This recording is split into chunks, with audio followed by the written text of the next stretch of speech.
When you're working in Radiant and your VHDL code won't synthesize and you can't figure out why, one of the very first things you want to do is get all of the synthesis errors, get the whole log coming out. And this is particularly true if you're asking for help. For myself, for one of the TAs, we're reasonably good at looking at a bunch of VHDL code and figuring out what's wrong, but usually only if we have an error message and we know where to look. We're not psychic, so please do help us out by giving us as much information as you can. Okay, so here we have Radiant open, and we've got our file. And if I just run and try to synthesize this and wait for a couple seconds for it to finish, we get the red X, something's broken, and down here it just says running milestone synthesis failed. Okay, great. So something's broken, but there's no information about why. And if this file was a couple hundred lines long, or you had 3 or 4 files, like figuring out where to start looking is pretty hopeless. So you want to go look down in the bottom. There's 3 different tabs here, at least in the way my window's set up right now.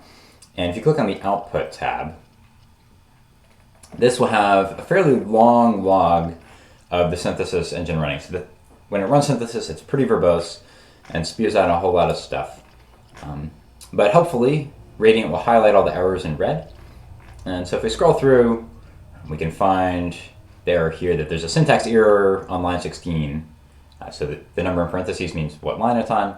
It says near end. So somewhere here, there's a syntax error, or perhaps somewhere right before. In this case, I think one thing is that we're missing a semicolon here. Okay, so if, for example, I don't have that window, like I've closed it somehow, or otherwise that window isn't there. Again, when I run synthesis, it will, it may sometimes pop up the output window for you if it's completely closed. Otherwise, you can go to Show Views and check Output, or uncheck Output in this case, and that should pop up. So usually it's worth keeping the Tickle console and the output and the messages around. The messages is intended to just be a digest of all of the important messages coming out of the output. But often I find it's just as helpful to go scroll through the output. Sometimes too, I've also seen where, depending on how you've got your window resized and how your virtual machine is set up, or whatever, if you've got the window here and the window's really tall, and some of it's just hidden down below, so you're like using Radiant and this is the output window is there, but it's off the screen, that can make it hard to see what's going on as well.